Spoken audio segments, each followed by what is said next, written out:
Assalamualaikum warahmatullahi wabarakatuh. Perkenalkan, nama saya Karisma Putri Sahwa dengan NPM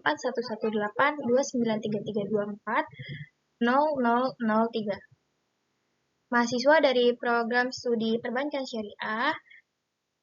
Di sini saya ingin menjelaskan atau mempresentasikan tugas saya mengenai kontrak muawadhat tijari data baru dari mata kuliah Fikih Muamalah Kontemporer.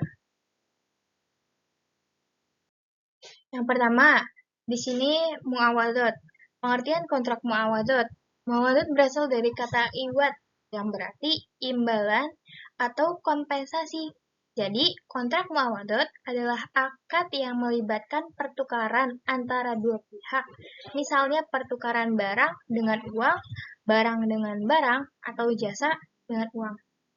Ada beberapa jenis akad dalam transaksi muawadhat. Yang pertama, buy atau jual beli. Di sini pertukaran barang dengan barang atau uang. Barang dengan harga uang. Nah, yang kedua itu ijaroh, akad sewa menyewa. Jasa dengan imbalan. Dan yang ketiga, sorok. Sorok itu jual beli mata uang atau emas, perak. Yang selanjutnya adalah salam. Bayar di muka untuk bayar untuk barang yang akan diserahkan kemudian. Nah, yang selanjutnya adalah istisna. Pemesanan barang yang dibuat sesuai spesifikasi. Sini sudah sedikit jelas ya tentang muawadhat. Ini ada ciri-ciri kontrak muawadhat. Yang pertama, timbal balik. Dari kedua belah pihak saling memberi dan menerima. Yang kedua, imbalan nyata. Ada harga atau kompensasi atas barang atau jasa tersebut. Yang ketiga, kepemilikan berpindah. Biasanya menyebabkan perpindahan hak kepemilikan dari satu pihak ke pihak yang lain. Nah, yang keempat, sah jika memenuhi syarat, seperti objek transaksi, kerelaan kedua belah pihak, dan tidak mengandung unsur riba, goror, ketidakjelasan, atau penipuan. Syarat dan rukun kontrak muawadhat. Untuk sahnya kontrak muawadhat, umumnya diperlukan yang pertama, pihak-pihak yang berakad atau al-aqidan. Hukum cakap. Harus cakap hukum. Yang pertama, balik, berakal, tidak dipaksa. Nah, yang kedua ini objek akadnya atau al-ma'qud alaih. Yang dimana dia harus jelas, halal, bermanfaat, dan dapat diserah terimakan. Dan yang ketiga ini ijab dan qabul. Pernyataan saling setuju oleh lisan, tulisan, atau tindakan. Nah, yang keempat ini, imbalan atau si iwatnya ini harus jelas dan memiliki nilai yang seimbang atau disepakati. Dan ini salah satu contoh skema dalam kontrak muawadhat. Yang pertama, si pihak yang A atau si penjual atau si pemberi ini menawarkan suatu objek tersebut atau suatu barang atau jasa kepada si pihak B atau si pembeli atau si penerima. Nah, dari pihak si penerima ini menerima barang yang sudah ditawarkan dari si pihak A. Sudah ada qabul. Tadi kan yang dari pihak si A ngasih ke pihak B itu dengan ijab, dengan tindakan atau lisan, ya. Nah, udah diterima barang yang sama si pihak B. Nah, si pihak A ini akhirnya langsung serah terima barang yang dimana sudah disepakati akadnya mau bagaimana, sudah jelas gitu. Nah, barang atau jasa tersebut sudah bisa diberikan kepada si pembeli atau si penerima tersebut, si pihak B-nya. Nah, dari pihak B tersebut, dia itu membayar suatu barang itu atau jasa itu yang pasti dibayar kan ke pihak yang A. Jadi, seperti itu. Ya, untuk selanjutnya ini adalah kontrak tijari. Nah, kontrak tijari di sini secara istilah adalah kontrak yang komersial atau akad bisnis yang bertujuan untuk kegiatan, perdagangan, atau bisnis dengan mencari keuntungan.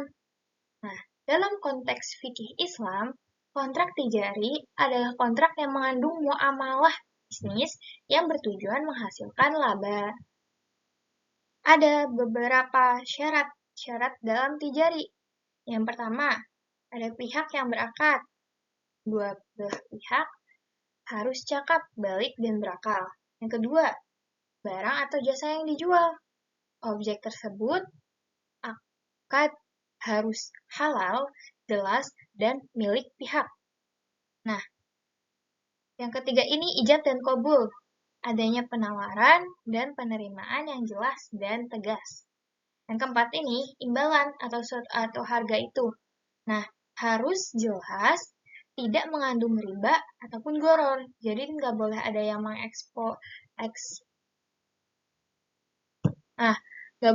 mengeksploitasi atau barang itu tuh masih belum jelas gitu, harganya itu masih diambang-ambang. Nah, untuk selanjutnya ini yang kelima, kerelaan kedua belah pihak. Dari pihak manapun tidak ada yang keterpaksaan atau ada tekanan. Dan yang keenam, tujuan bisnis yang halal, yang dimana transaksi harus untuk tujuan yang benar yang dengan prinsip syariah. Nah, di sini ada contoh kontrak tijari. Yang pertama jual beli atau labai, yang kedua sewa menyewa atau ijaroh, yang ketiga itu kerjasama usaha atau musyarakah, yang keempat itu ada bagi hasil atau mudharabah, yang kelima itu ada pinjaman modal atau koret dengan syarat komersial. Dan yang keenam itu ada kontrak investasi dan perdagangan lainnya. Nah, untuk selanjutnya ini ada ciri-ciri kontrak tijari. Yang pertama, bertujuan mencari keuntungan dalam aktivitas bisnis atau perdagangan. Yang kedua, melibatkan pertukaran barang, jasa, atau modal secara komersial. Yang ketiga, dilakukan oleh pihak yang cakap secara hukum dan niat bisnis. Yang keempat, ada unsur resiko dan keuntungan yang ditanggung bersama atau masing-masing pihak. Dan yang kelima, harus memenuhi prinsip syariah, bebas dari riba, bunga, goror ketidakjelasan, dan penipuan atau tadlis. Nah, yang keenam ini, kontrak ini bersifat akad muawadah. Hampir mirip dengan muawadah, tapi muawadah itu tidak bertujuan untuk perdagangan atau suatu laba gitu, ingin mendapatkan keuntungan.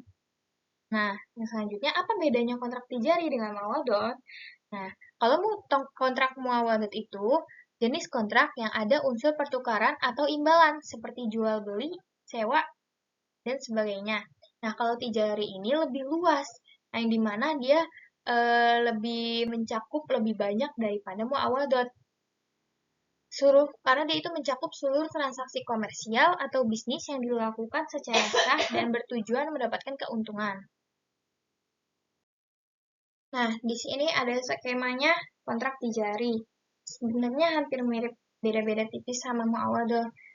Tijari sama aja. Nah, yang pertama itu dari pihak A atau si penawar ini menawarkan barang tersebut kepada atau menawarkan bisnis tersebut kepada pihak yang B. Nah, pihak yang A ini menawarkan tersebut itu sebagai ijab. Nah, kalau pihak yang B itu menerima suatu bisnis tersebut, ingin bekerja sama tersebut untuk mendapatkan keuntungan yang sama, itu dikabul karena sudah diterima oleh si penerima. Dan yang ketiga, dan serah terima suatu bisnis tersebut dari si pihak A ke pihak yang B-nya. Nah, habis itu dari pihak yang B ini memberikan modal atau pembayaran atau keuangan yang sudah disepakati yang di awal tadi. Pas lagi pengijab dan qabulan.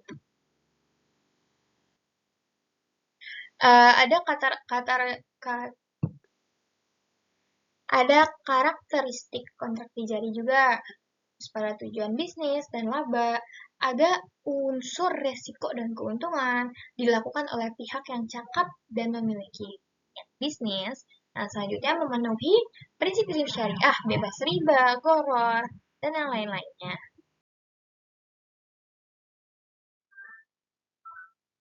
Nah, untuk selanjutnya, ini ada pengertian dari tabaru. Nah, tabaru di sini adalah akad yang bersifat sukarela, yang dimana salah satu pihak memberikan sesuatu kepada pihak lain tanpa mengharapkan imbalan materi. gratis atau tanpa kompensasi. Biasanya bersifat hibah, sedekah, wakaf, ataupun qard hasan, pinjaman tanpa bunga. Kayak pinjaman 50, baliknya juga 50. Nah, tabaruk itu berarti mendermakan atau memberikan dengan ikhlas. Nah, selanjutnya ada beberapa syarat dalam tabaruk. Yang pertama, di sini ada pihak yang berakad. Kedua belah pihak harus cakap, balik, berakal. Yang kedua, di sini ada objek pemberian, barang atau jasa harus halal, jelas, dan harus milik pemberi.